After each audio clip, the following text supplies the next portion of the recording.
When you picture medieval history, do you see knights, castles, and kings? These images are everywhere, in movies, books, and classrooms. They feel like the truth, but they're really just one version of the story. History isn't a simple list of facts, it's a narrative, shaped by the people who wrote it. These writers weren't neutral, they had beliefs, loyalties, and agendas. They chose what to record and what to ignore, crafting a version of events that suited their needs. Imagine a single camera at a chaotic event. It can't capture everything. Medieval records are like that, selective, incomplete. The scribes and chroniclers pointed their pens where their patrons or fears directed them. The result? The history we inherit is missing voices, ordinary people, women, the defeated.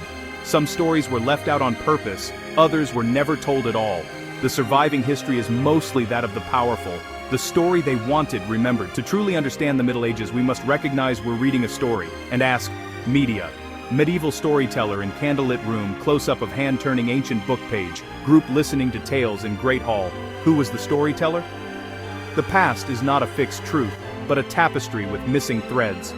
Our view of history is shaped by what was recorded, and what was left out. The next time you think of the Middle Ages, remember, you're seeing a version, not the whole picture. Every story has a perspective, and every perspective has its blind spots. The real Middle Ages were far more complex than the legends suggest. To get closer to the truth, we have to look beyond the familiar images. We must question the stories we've inherited. Only then can we begin to see the Middle Ages as they really were, and that's where our journey begins. Why should we care about medieval stories and their biases? These old narratives didn't just fade away, they shaped later histories, cultures, and even national identities. When we think of certain nations as barbaric or civilized, we're echoing centuries-old prejudices.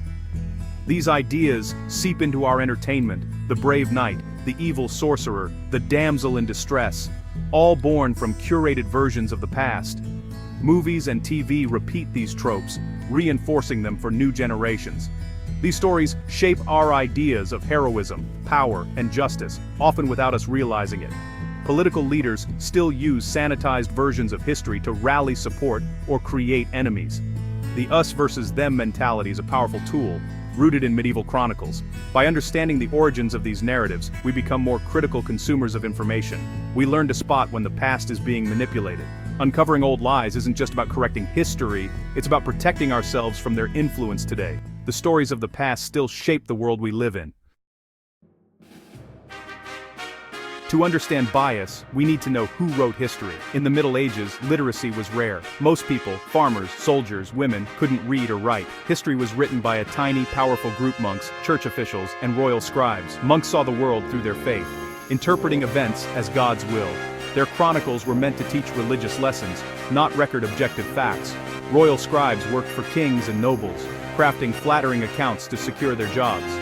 They emphasized their patrons' bravery and wisdom, glossing over failures and flaws. The result? Surviving records overwhelmingly reflect the views of the elite and the religious. The voices of peasants, women, and the conquered are missing. What we have is not a balanced history, but an official story, written by a select few, for a select few. The everyday struggles and triumphs of most people went unrecorded. The perspective of the powerless was silenced. Our image of the Middle Ages is shaped by those who had the means and the motive to write it down. To get closer to the truth, we must always ask, whose story is this, and whose story is missing? Only then can we begin to fill in the gaps. Few groups have a worse reputation than the Vikings. We picture savage warriors in horned helmets, burning and plundering, but this image comes almost entirely from the monks and priests whose churches were attacked. Imagine being a monk at Lindisfarne in 793.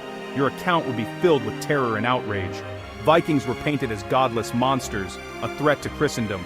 This narrative dehumanized them and justified resistance while reinforcing the church's authority. But it left out the other side. Vikings were also explorers, traders, farmers, and artists. They built vast trade networks, crafted beautiful art, and settled peacefully in many lands. These aspects didn't fit the story the chroniclers wanted to tell. The monks weren't interested in nuance, they needed a villain. The result? A one-sided legend that endures to this day. The real Vikings were far more complex than the myths suggest. Their story is a reminder. History is often written by those who suffered most, or those who wanted to be seen as victims. To understand the past, we must look beyond the caricatures. The truth is always more complicated. Medieval writers could create heroes as easily as villains. Richard the Lionheart is the classic example, a king remembered as the ultimate chivalrous warrior. But Richard spent most of his reign outside England, spoke little English, and saw his kingdom mainly as a source of funds for war.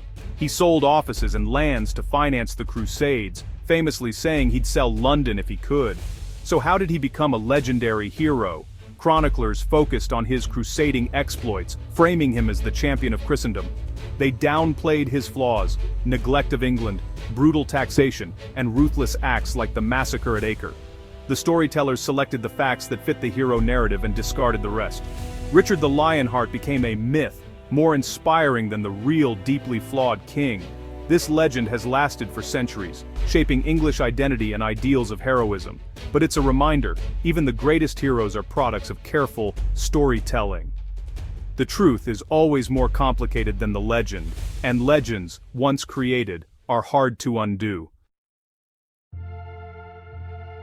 The Black Death devastated Europe, killing millions. Chronicles from the time are filled with horror, cities of the dead, mass graves, and social collapse. But these accounts were written by the elite, often interpreting the plague as divine punishment. They focused on dramatic scenes and public chaos, not the private suffering of ordinary people.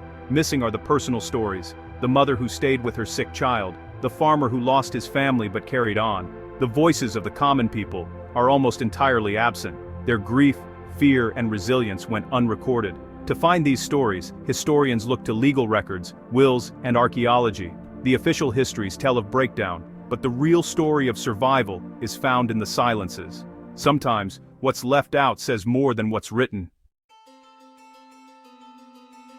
Medieval stories didn't stay in the past. They were retold, embellished, and romanticized for centuries. The Renaissance and the 19th century Romantics turned biased chronicles into epic poems, novels, and paintings. These myths became the foundation of national identities and popular culture. The savage Viking and the noble Richard the Lionheart became symbols, sometimes of pride, sometimes of prejudice. These stories shape how nations see themselves and others. The fantasy genre, from Tolkien to Game of Thrones, is built on medieval archetypes: knights, barbarians, scheming courtiers. These characters are compelling, but they're often simplified versions of old propaganda. We consume these myths as entertainment, but they reinforce stereotypes about power, violence, and civilization. The most dangerous legacy is how these biases legitimize prejudice. Medieval portrayals of outsiders, Vikings, Muslims, Jews, created long-lasting others to be feared. These ancient prejudices can resurface, disguised as historical truth. Understanding their origins is crucial to dismantling them. Old lies are not harmless. They echo into the present. We must recognize them to break their hold. Should we dismiss all medieval records as lies? Not at all. These chronicles are our windows into a lost world. The key is to question them. Who wrote this, and why? Bias itself is a clue, revealing the writer's motives and worldview. True understanding comes from reading between the lines, comparing different accounts, and noticing what's missing. We must supplement chronicles with archaeology, art, and other evidence to build a fuller picture. History isn't a set of facts, it's an ongoing conversation with the past. The medieval record is a distorted reflection, showing as much about the storyteller as the story. By recognizing bias and omission, we make history more real, not less. We replace myth with the messy, fascinating reality of human experience, and we learn the timeless value of questioning every story we're told.